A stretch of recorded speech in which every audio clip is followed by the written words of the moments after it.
جہالت کا علاج سوال میں ہے۔ انسان کو اگر کسی چیز کے بارے میں علم نہیں ہے تو سوال کر لیتا ہے، جہالت ختم ہو جاتی ہے، علم اس کے پاس آ جاتا ہے۔ آج امت مسلمہ کی ذم و حالی کا یہ عالم ہے کہ 20 سال 30 سال ہم نمازیں پڑھ رہے ہوتے ہیں، مساجد میں علماء کے پاس آتے ہیں، چلے جاتے ہیں، کسی ایک نام نہاد بندے کی ایک بات سن لیتے ہیں تو ایمان ہی بدل دیتے ہیں، عقیدہ ہی چھوڑ دیتے ہیں، وہی فلائیں کر دیتے ہیں۔ یہ اس لیے کہ ہمارے پاس علم نہیں ہے۔ جس بندے کے پاس علم ہوتا ہے وہ مال نہیں کرتا، جس فیلڈ کا بھی کوئی بندہ ہوتا۔ اگر کوئی بندہ مکینک ہے، اس کے سامنے کوئی بندہ گڑبڑ کرے گا، وہ کہے گا چھوڑ بابا اصل بات تو پانچ چکر نہیں کہتے، سارا تجربہ ہے۔ لوگ کہتے ہیں زمین کے معاملات میں کوئی ایسی گڑبڑ کرے، کہتے ہیں چھوڑ بابا ہم ایسے ہی زمین میں پھر پھر کے اپنے آپ کو پورا نہیں کیا، ہم نے زمین کی مٹی گائی ہوئی ہے تو ہم انہیں دھوکہ نہیں دے سکتے۔ جس بندے کو زمین کا پتہ نہیں ہوتا، مکانوں کے لین دین کا معاملہ نہیں پتہ ہوتا، جس بندے کو گاڑیوں کا میکینیکل سمجھ نہیں آتی، تو اس سے لوگ روٹی کا لگا جاتا ہے۔ لیکن جو اس چیز کو سمجھتے ہیں وہ چکنا ہوتا ہے، اس سے دھوکہ نہیں ملتا۔ یہی وجہ ہے کہ جو بندہ قرآن اور حدیث کا علم حاصل کرتا ہے اور اہل حق علماء کے پاس بیٹھتا ہے، اسے دنیا کی کوئی طاقت گمراہ نہیں کر سکتی۔ یہ پکی بات ہے۔ اسے پتہ ہوتا ہے کہ یہ جو بندہ کس اسٹیشن سے بات کر رہا ہے۔ آج کل میں اکثر یہ عرض کرتا ہوں کہ ہمارے اکثر نوجوانوں کو نہیں پتا کہ ایک شیخ محمد نام سے ایک بندہ سوشل میڈیا پہ بیٹھا ہوا ہے جو اسلام کی دین کی جڑیں کاٹ رہا ہے، اور ایک حامدی کے نام سے اپنے آپ کو اسلام کا ٹھیکیدار کہہ رہا ہے، جس کے چہرے کو دیکھ کے تو شریف انسان اس کے چہرے کو دیکھ کے انسان اس کو نہیں کہہ سکتا۔ جو محترم نئے نئے فتوے ٹھوکتے ہیں، ابھی کہتے ہیں نماز تو رسول اللہ پہ فرض ہوئی تھی، ہم پہ کوئی نماز فرض، نماز ہی فرض نہیں ہے۔ تو نوجوان کہتے ہیں دیکھو جی تو بڑا سا کالر ہے جی، سوشل میڈیا میں اس کے بڑوں فالوور ہے۔ تو بابا یہ چیز نہیں ہے، شیطان نے تھوڑے دوست ہیں۔ بابا آدم کو لے کے ہم تک لگے ہیں، کروڑوں ارباں خرباں جو سی کثیر تعداد ہونا یا زیادہ لوگوں کا پسند کرنا یہ چیز شرط نہیں ہوتی۔ یہ دیکھیں کہ اس کے فالوور ہے کون، وہ جو قرآن و سنت کے علم سے زیور سے آراستہ ہے، وہ لوگ اس کو دیکھ رہے ہیں۔ پیارے آقا کریم صلی اللہ علیہ وسلم کی تعلیمات صحابہ کرام طرز اور ان کے اکابرین سے ہمیں بات ملتی ہے، جس بندے کی طرف علاقے کے علماء قریب ہوں، جس کے دیندار طبقہ جس کے قریب بیٹھتا ہو، پڑھے لکھے لوگ جس کے پاس، پڑھے لکھے مراد نہیں جس کو ڈبل احمدی ڈگری ڈگری ہو گئی، تعلیم سے مراد قرآن اور حدیث ہے۔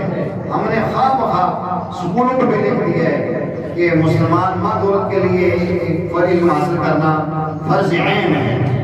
تو علم وہ ہوتا ہے، یہ آج نقطہ دل میں رکھے، کہ جس سے اللہ رسول کی معرفت ہوتی ہے۔ جو فرمایا علماء ورثۃ الانبیاء کہ علماء انبیاء کے وارث ہوتے ہیں۔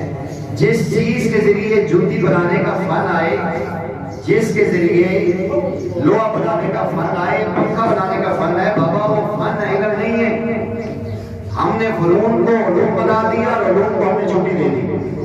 یہی وجہ ہے کہ آج جتنا لائق اور سمجھدار بچہ ہوگا، ہم اس کے لیے مہنگے ترین سکول کا انتخاب کریں گے، اور جو کسی کام کا نہیں ہوگا صرف اسی کی بھیجیں، کیونکہ یہ فضول کام۔ ہم نے اللہ معاف میں نہیں کہتا، لوگ یہ سمجھتے ہیں، مجھے ایک درد ہے، غم ہے، قرن ہے، یقین کریں آپ لوگوں میں بھی ہے کہ ہم سکول کے لیے بچے کو اتنا زبردست تیار کرتے ہیں، صاف ستھرے کپڑے پہنا کے اور اچھی یونیفارم دے کے اور قیمتی کتابیں دے کے بھیجتے ہیں، اور مسجد کے لیے ماں باپ کہتے نہیں جو یہاں کسی کے سبب پڑھا۔ آپ آئیں یہاں یہ ساری مسجدوں میں جائیں، کسی کی کانچا پہنا ہوا ہے، کسی کی شرٹ گندی ہے، کسی کے ناک منہ پہ لگا ہوا ہے، سر پہ ٹوپی نہیں ہے، یہ اللہ کا قرآن پڑھنے ہے۔ اور بچہ بھی فزیکلی ہم اس کو دین کی ویلیو کروا دیتے ہیں کہ سکول بچے دیکھ رہے ہیں کہ ماں سہری کے وقت اٹھ کے بوٹ پالش کر رہی ہے، باپ پریس کر رہے ہیں، جوتے پکڑے گاڑی تک لے کر جا رہے ہیں، اور سکول کی ناراض نہ ہونا، سکول کی 10,000 ایڈمیشن فیس ہیں، ہم بھی داخل کرواؤ، ہمارے بچے پڑھتے ہیں، اسکول کے ایڈمیشن فیس 10,000 سے کم نہیں ہے، اقرا اسکول والے بھی 8,000 سے نیچے نہیں لیتے، اور مانا فیسیں کہاں جا رہی ہیں؟ مسجد میں کوئی 100 روپے مانگ لے ہیں جی مسیحی کے پیسے، کیوں؟ یہ فضول کام ہے۔ یہی وجہ ہے کہ آج ہماری مائیں اور بہن بیٹیاں حافظ قاری عالم پیدا نہیں کر رہی، گلوکار فنکار کو لٹیرے اور ڈاکو پیدا ہو رہے ہیں۔ ہم نے دین کو سمجھے ہی نہیں، ناراض ہونا یہ فکر ہے، یہ حکومت ہے، یہ درد ہے ہمارا، کاش ہمارے مسلمان بھائی سمجھے، نہیں سمجھتے تو بچے بھی سمجھ جانے دیں۔ یہی وجہ ہے کہ آج ہمارے بچے نافرمان کیوں ہیں، باپ کو تماشے کیوں لگتے ہیں؟ مجھے بندے نے خود رات کو بتایا کہ بیٹے نے تمہارا مارا ایک تھپڑ باپ کے منہ بجا کے نیچے لگے، تو وہ خود خدا کی قسم ممبر میں بیٹھا ہوا روتے ہوئے کہتا ہے کہ میں نے غلطی کی ہے کہ میں نے بچوں کو دین کا راستہ نہیں دکھایا، اور آپ کو بالکل بہت کے قریب پورا تو لوہا بڑا گرم تھا، لیکن میں نے مناسب نہیں سمجھا کہ میں ذرا اور اس پہ تیل ڈالتا کہ اور پلاس، ابھی تو اس نے تھپڑ مارے کل کے بھی مارے گا۔ اگر ہم دین نہیں سکھائیں گے تو یہ بچے جوتے ماریں گے ہمیں، وہ کہہ چل بابا سہتے ہو۔ اور آج کوئی بھی حافظ قاری بچہ دیکھیں اور باپ کی جوتیاں اٹھاتا ہے، باپ کے ہاتھ جوڑتے ہیں، اس نصیب اور سعادت مند ہے وہ جنہیں اللہ نے فرما بردار اولاد دی ہوئی ہے۔ تو اس لیے مہربانی کریں، دین کا شوق رکھیں، یہ بیلوس ہم آپ کو دین سکھاتے ہیں، جذبہ رکھیں گے تو انشاءاللہ آپ کی اولاد بھی دیکھے گی، یہ بیٹھتے ہیں سیکھتے ہیں تو یہ سیکھا کریں، بیٹھا کریں۔ ابھی اگر یہاں میلہ لگ جائے تو یہ ہماری مسجد ساری بار کھڑی ہوگی۔ اب دین کے بارے میں تھوڑے سے لوگ بیٹھے ہیں، کوئی بات نہیں، خیر ہے، ہمیشہ ہیرا تھوڑا ہی ہونا ہے، کچرا زیادہ ہونا ہے۔ مطلب معاف فرمائے کہ تنقید نہیں کرتا ہوں، لیکن ان میں سے اللہ کے چنے ہوئے لوگ وہی ہوتے ہیں جنہیں اللہ دین کا سمجھ دیتے ہیں۔ گمراہ نہ کریں، جھاگ اڑ جایا کرتی ہے، آپ جذبہ رکھیں گے انشاءاللہ ہم نے اپنے بچوں کو عالم بنانا ہے، ہم نے اپنے بچوں کو حافظ بنانا ہے، اور اس کا ایک ضابطہ ہے، وہ ضابطے کو آپ بنائیں، آپ کے بچے حافظ بنیں۔ حدیث میں بھی آتے ہیں، پیارے آقا صلی اللہ علیہ وسلم نے فرمایا ہے، اور تجربہ بھی، جو بندہ علماء سے پیار کرتا ہے، جو بندہ علماء سے محبت کرتا ہے، جو بندہ علماء کی جوتیاں اٹھاتا ہے، جو بندہ صحیح علماء کو خدمت کرتا ہے، علماء کسی کے بھوکے نہیں، اللہ نے سب سے اچھی عزت دی ہوئی ہے، اس کی اولاد میں علماء ضرور بنتے ہیں۔ جس کا بیٹا بھی عالم ہے نا، آپ اس کے ابے سے پوچھ جائیں، وہ کبھی علماء کی کردار کشی نہیں کرتا، کچھ بھی ہے، ہمیں اس معاملے میں ڈھکنا چاہیے۔ سیدنا عمر رضی اللہ تعالیٰ عنہ قول ہے، آپ فرماتے ہیں کہ جس انسان کو اللہ نے علم دیا ہے اور علم اس کی زندگی میں نظر آ رہا ہے، جو بندہ اپنے آپ کو کہے عالم داڑھی اس کی نہ ہو، جو کہے اسلام کا سکالر سر پہ امامہ نہ ہو، ٹوپی بھی نہ ہو، جو کہے میں دین کا دائی اور پینٹ شرٹ پہنی ہو، داڑھی شرٹ صاف ہو، تو یہ دین والا نہیں ہے بابا، اس کے بعد معلومات نہیں ہے۔ علم اور عمل دو بھائی ہیں، پیارے آقا کی حدیث کا مفہوم ہے علم اور عمل بھائی ہیں، علم کے ساتھ عمل ہوگا تو یہ علم ہے، پتہ معلومات ہے، تو معلومات شیطان کے پاس تھوڑی ہیں۔ ایسے لوگوں کو نہ عالم کہا کریں کہ جن کے چہروں پہ اللہ کی رحمت نہیں برسنے کچھ اور چیز ہو رہی ہوگی۔ اس لیے علماء کی محبت کریں، جوتیاں سیدھی کریں، اور اللہ تعالیٰ میں عرض کر رہا ہوں، فرمایا کہ جس بندے کو اللہ نے علم دیا اس نے عمل میں کی کمزوری کی، تو فرمایا کہ یہ علم اللہ کی خلت ہے، یہ اللہ کی خلت ہے، جس کو اللہ پہناتے ہیں، اللہ کا اصول ہے اللہ دے کے چھینتے نہیں۔ اللہ تعالیٰ ایسے اسباب ضرور بنا دیں گے، کسی آدم سے زندگی میں کمزوری ہوگی ہے، اللہ کوئی بیماری لے آئیں گے، کوئی حالات ایسے لے آئیں گے، کوئی پریشانیاں اس میں ڈالیں گے، گناہ دھو دیں گے اور صاف ستھرا دیں گے۔ اس لیے ہمیں کوشش کرنی چاہیے کہ اپنی زبان کو علماء کے خلاف استعمال نہ کریں، اس لیے کہ العلماء ورثۃ الانبیاء، انبیاء کے وارث علماء ہیں۔ واصف علی واصف بہت بڑے اچھے سمجھدار ذہین بندے گزرے، بڑی عجیب بات ہے، وہ کہتے ہیں کہ جو لوگ کہتے ہیں نا مولوی ہیں، کہتے ہیں اصل میں وجہ ان کے مولوی سے لطف نہیں ہے، انہیں قرآن سے تکلیف ہے، انہیں حدیث سے تکلیف ہے، انہیں دین سے تکلیف۔ مشہور مقولہ آپ نے دین میں ملتا یہ، لوگوں کو قرآن سے حدیث سے دین سے تکلیف ہے، دین کے خلاف بات نہیں کر سکتے، تو ٹارگٹ مولوی کو بنا کے اپنے راز نکالتے ہیں۔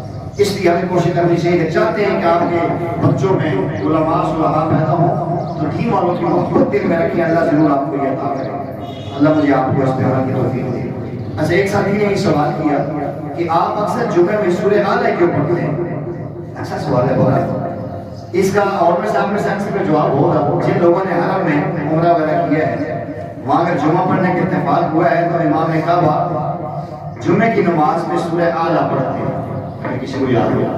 نبی پاک صلی اللہ علیہ وسلم کی مستقل سنت ہے پیارے آقا کریم علیہ السلام نے جب بھی جمعہ پڑھایا تھا تو آپ نے پہلی رکعت میں سبحان یہ سب سورہ اعلیٰ اور دوسری میں سورہ غاشیہ پڑھی ہے، اس لیے سنت عمل ہے۔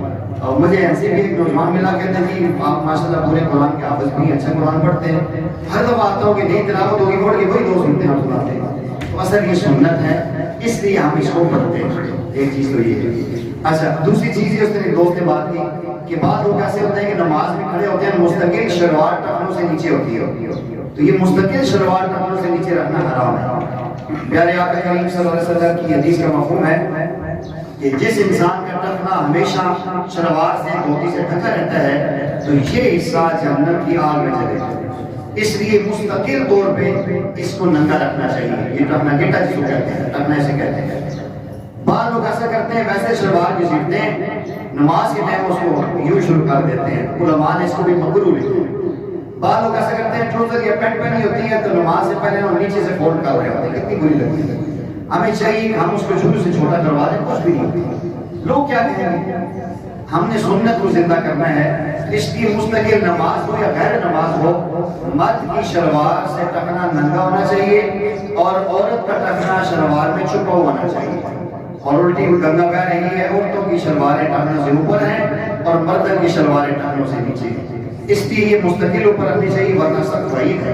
اور ایک حدیث کا مفہوم ہے کہ لیلۃ القدر کی رات کے اندر جن 6 بدنصیبوں کی مغفرت نہیں ہوتی ان میں سے ہمیشہ ٹخنا چھپانے والے کی مغفرت نہیں ہوتی۔ یہ تکبر کی علامت ہے، اسے منع کیا گیا ہے، تو کوشش کریں ہماری مستقل شلواریں بناتے ہیں چھوٹی بنانی چاہیے کہ یہ ٹخنے سے نیچے نہ ہو۔ لازمی بات ہے کہ لوگ سوال پوچھتے ہیں کہ اس سے پیچھے نماز ہوتی ہے کہ نہیں ہوتی، تو ہم کیوں موقع کسی کو دیتے ہیں کہ ہمارے بارے میں ایسا سوال کریں پھر اپنی نماز لگائیں؟ تو مستقل غلطی سے کبھی نیچے ہو جائے تو الگ بات ہے، لیکن ہمیشہ ٹخنا ہمیں اوپر رکھنا چاہیے۔ ایک پہلی دفعہ میں نے پچھلے جمعے کو بھی عرض کیا تھا، ساتھی بار بار یہ سوال کرتے ہیں کہ امام سے پہلے رکوع سجدہ، اور ہاں سمجھاتے ہیں سمجھدار لوگ ہیں کہ امام سے پہلے رکوع سجدہ نہ کریں۔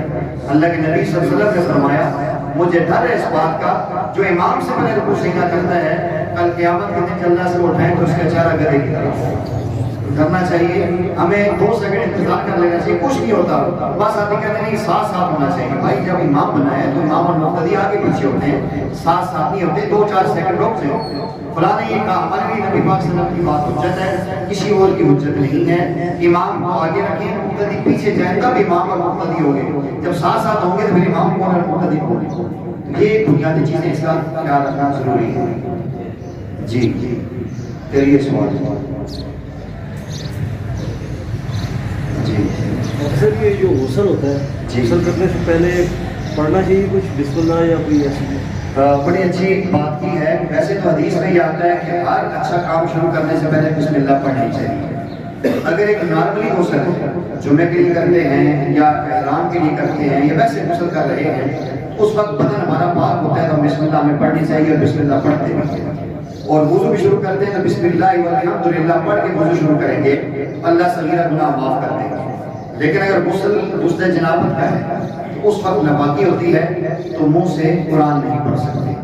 جس طرح وقت مخصوص ایام میں ہو، ضروری مسئلہ ایک بندے نے اگر احترام کا غسل ہے، غسل جنابت ہے تو اس وقت بسم اللہ نہیں پڑھنی چاہیے کہ وہ بھی علماء ہے، اس کو زبان سے احتیاط کرنی چاہیے۔ تو اس کے علاوہ غسل ہو تو بسم اللہ پڑھ سکتے ہیں۔ وضو کے وقت اگر وضو ہم واش روم سے باہر کر رہے ہوں یا غسل صرف ہم غسل خانے کے اندر کر رہے ہوں، جو اٹیچ بات ہمارے ہوتے ہیں، واش روم بھی ہوتا ہے ساتھ جو ہے نا غسل خانہ بھی ہوتا ہے، تو وہاں بسم اللہ نہیں پڑھنی چاہیے کیونکہ وہ باتھ روم سامنے وہاں گندگی ہے، اس کی سمیل آ رہی ہے، اس جگہ پہ رکھنا ہوگا۔ مفتی صاحب اعتکاف کی کچھ چیزیں جو کرنی ہے یا اعتکاف کی سب سے پہلی بنیادی شرط یہ ہے کہ جو بندہ جس مسجد میں اعتکاف بیٹھے اس انتظامیہ سے جا کر پوچھے کہ مسجد کی حدود کیا ہے۔ ہماری تو مسجد چھوٹی سی ہے، جہاں بڑی مساجد ہوتی ہیں تو وہاں اس کے اندر کچھ جگہ ہوتی ہے، اس کی حد لگائی ہوتی ہے۔ ہمارے قریب میں نور جہاں مسجد بنی ہے، کسی نے دیکھا ہوگا بڑی اصل میں، تو ان کی جو اصل مسجد ہے وہ اندر کا حصہ ہے جہاں لکڑ کے دروازے لگے ہوئے ہیں، اصل شرعی مسجد وہ ہے۔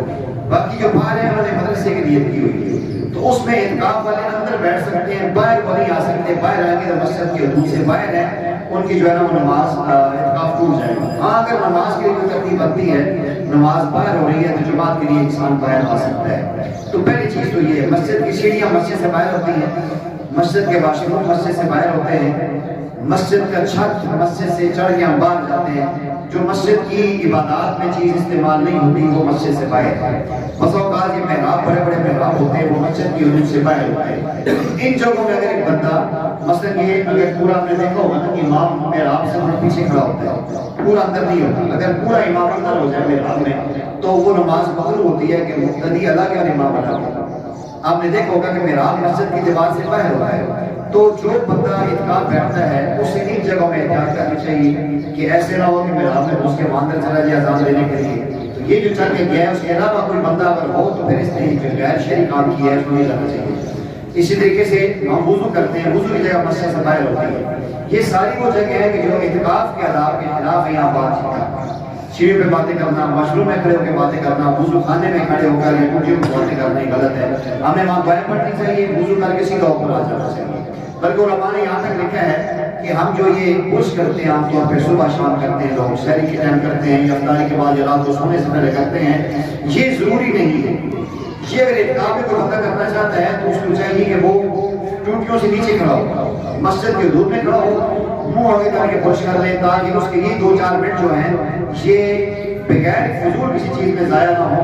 اس کا وہ وقت مسجد کے اندر ہو, وہ آگے کر کے منہ سے کر لے, وقت انہیں کے لیے اوپر منہ رکھ کے کر لے. اتنی دیر بعد بیٹھے گا تو اعتکاف اس کا خراب ہوگا. ایسی اعتکاف کی عادت میں غسل کرنے سے احتیاط کرنی چاہیے. بسا اوقات گرمی ہوتی ہے تو ہر اعتکاف والا کوشش کرتا ہے کہ میں پانی ڈالوں اپنے جسم کو ٹھنڈا کروں. جس طرح اللہ پاک ہمیں لے جائے عمرے میں ہم جاتے ہیں تو وہاں گرمی شدت سے پسینہ شرابور ہوتا ہے لیکن غسل نہیں کر سکتے احرام کی عادت میں.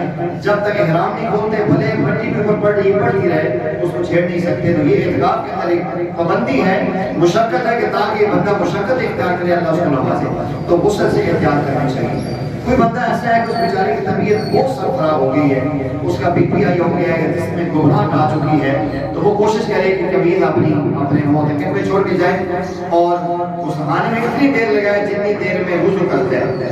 جتنی دیر میں وضو کرتے ہیں اتنی دیر میں جلدی اوپر سے 2-4-6 لوٹے پانی کے ڈالے. وضو نہیں کیا کوئی بات نہیں, پانی ڈال کے بعد نکالے تولیہ شربات میں اور آگے وضو ٹوٹے بھی. اگر یہ زیادہ ٹائم وہاں لگائے گا, صابن لگائے گا اور پوری صفائی کرے گا اور رگڑا لگائے گا تو یہ اپنے اعتکاف کو خراب کیا. تو اس چیز سے احتیاط کرنی چاہیے. اور اعتکاف کی حالت میں دنیاوی باتیں ویسے بھی مسجد میں نہیں کرنی چاہیے. اعتکاف کی حالت میں بعض لوگ بیٹھتے ہیں اور ٹانگیں لمبی کی ہوئی ہیں, گپیں لگ رہی ہیں, ایسا نہیں کرنا چاہیے. زیادہ وقت ہمارا عبادت میں لگنا چاہیے, یہ ایک بنیادی شرط ہے. اعتکاف کے اندر موجودہ زمانے میں موبائل لانے سے بھی احتیاط کرنا چاہیے کہ موبائل کے اندر دور ہو گئے. ایک دفعہ ہمارے یہاں بھی ہوا ہے کہ موبائل کو نکال لے گا تو سارے اعتکاف والے اس کو چور نظر آئیں گے. تو بہتر یہ کہ چور دکھانے والی چیز ہی نہ لائے, بہتر یہ کہ موبائل ہونا ہی نہیں چاہیے.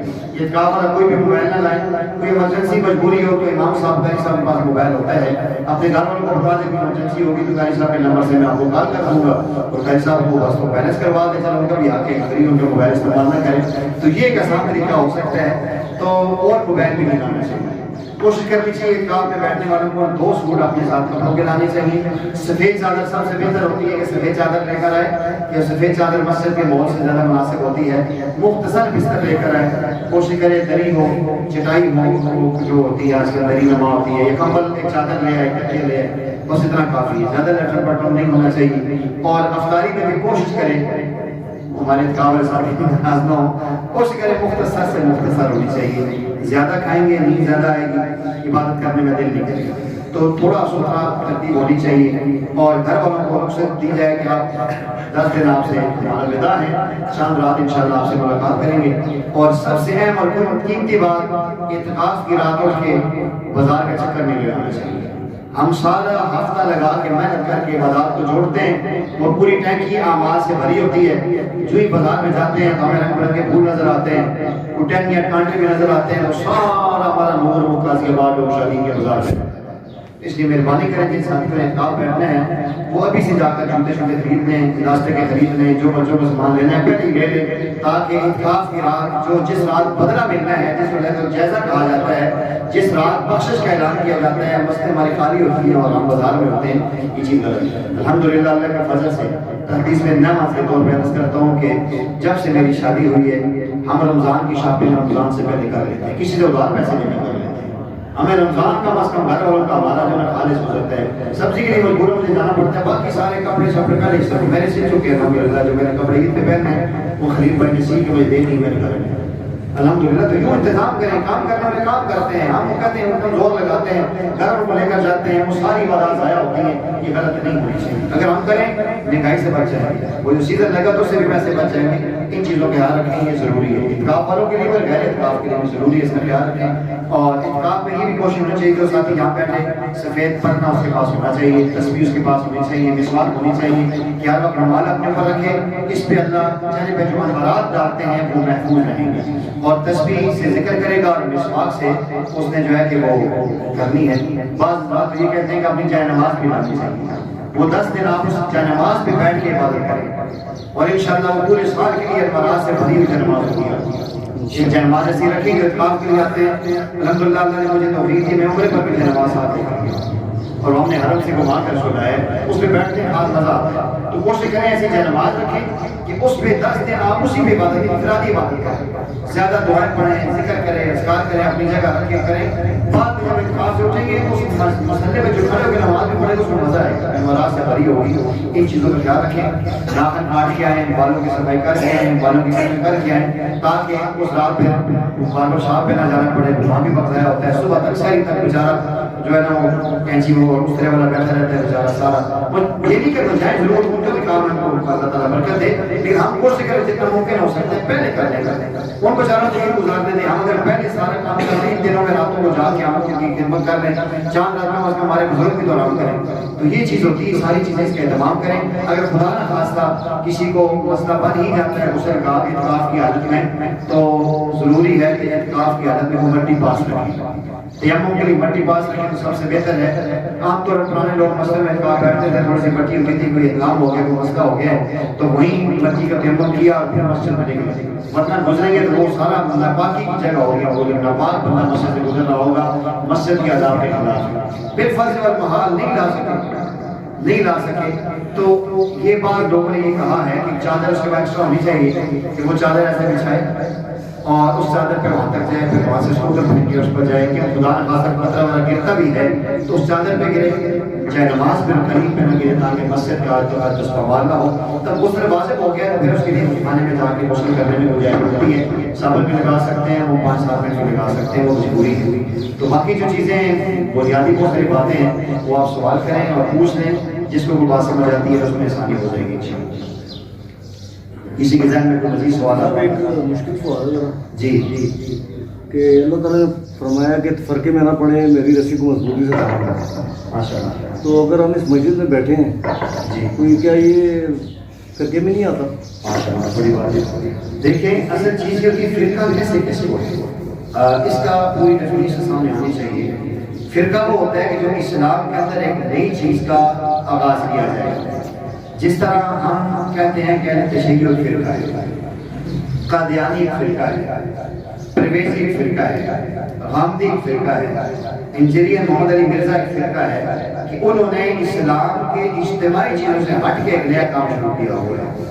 ہم الحمدللہ مسجد میں بیٹھے ہیں، مسجد اللہ کا گھر ہے، اور مسجد جو بھی مسجد ہوگی، جس مسجد میں جو بھی بیٹھے ہیں وہ اللہ کے گھر میں بیٹھے ہیں، وہ دین کی نسبت سے بیٹھے ہیں، وہ فرقہ نہیں ہے۔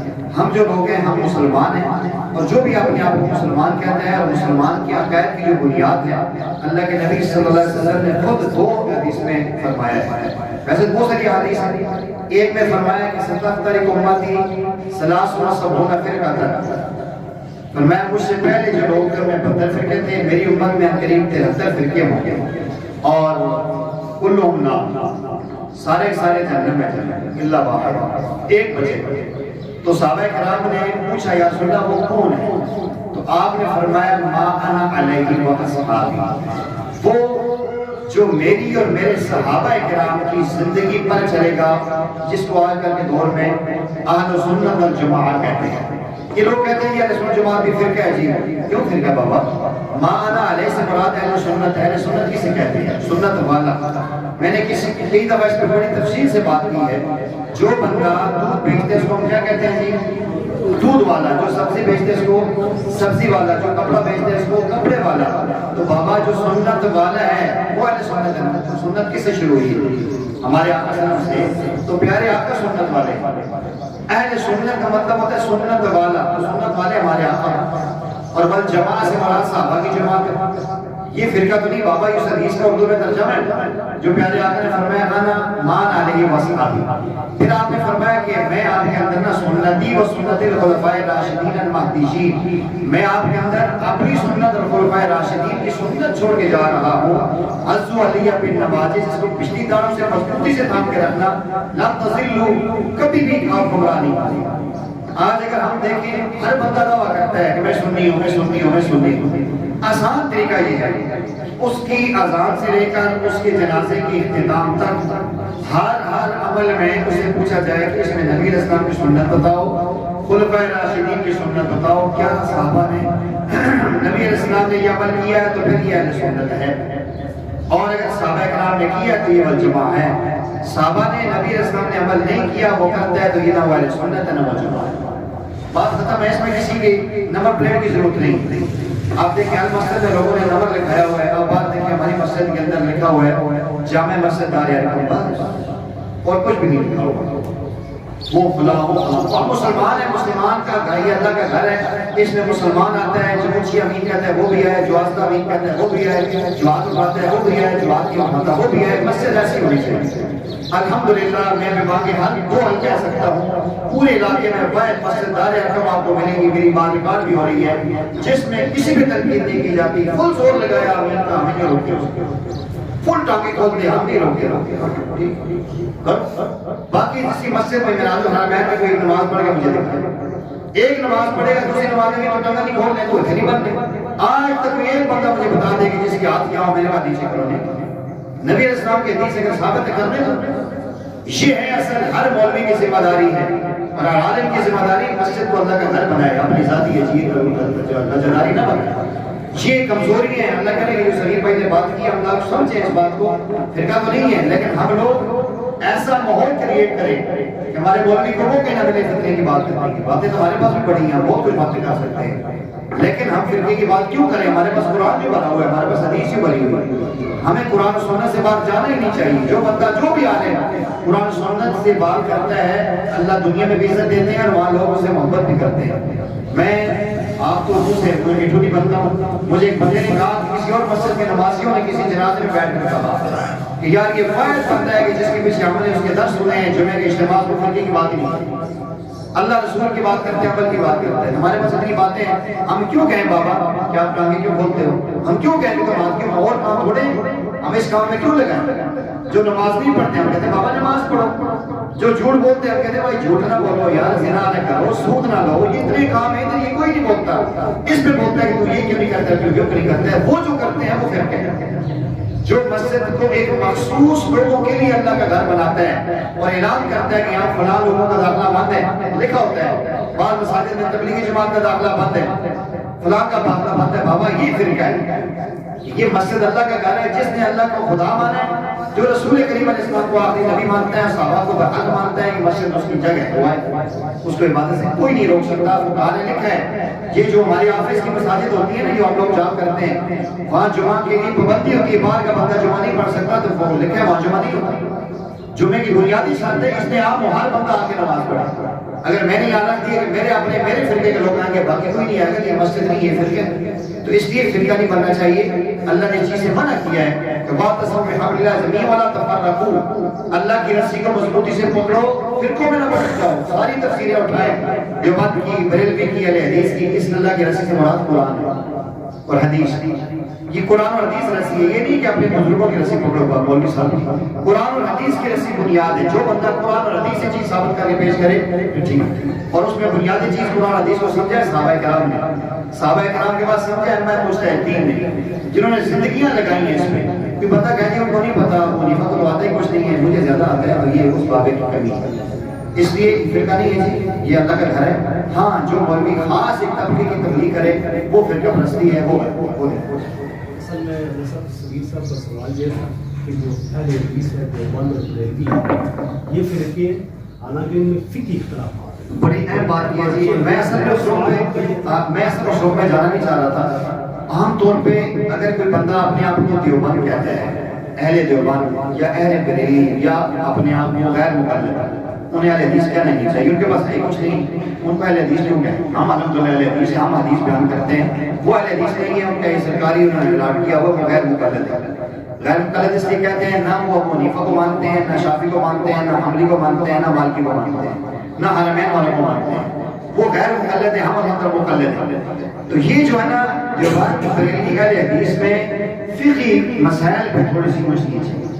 مثلا ہماری جو حضرات کی دلیل ہے جو ان کے پاس اس کے جو دلائل ہیں اس بات پہ میں نے عرض کیا کہ آمین بسر آستہ آمین، اور باقی جو ترتیب اس میں بنتی ہے وہ دوسرے حضرات کہتے ہیں اونچی امین، نبی اسلام نے اونچی امین بھی کہی ہے اور ثابت، اور پیارے آقا صلی اللہ علیہ وسلم سے رفع دین کی ثابت ہے، ہم لوگ عدم رفع دین کے قائل ہیں، نبی پاک صلی اللہ علیہ وسلم نے رفع دین کی ہے، لیکن آخری عمر میں جب آخر تھا تو اس وقت آپ نے عدم رفع دین کیا، کسی بھی خلفائے راشدین سے خصوصاً ابو بکر اور عثمان علی سے ان کے دور خلافت سے ان کے زمانے میں رفع دین ثابت نہیں۔ تو میں نے عرض کیا کہ جس طرح ابتداءً شراب پی حالات تھا، ابتداءً بہت کچھ باتیں تھیں، میں نے اس مجر میں کہا کہ بات کرنا تھا، اسلام کا جواب دینا تھا، نماز میں چلنا تھا، تو وہ جھوٹ دین مکمل ہوتا رہا تو نبی علیہ السلام نے اسی واسطہ سے کنٹرول کیا۔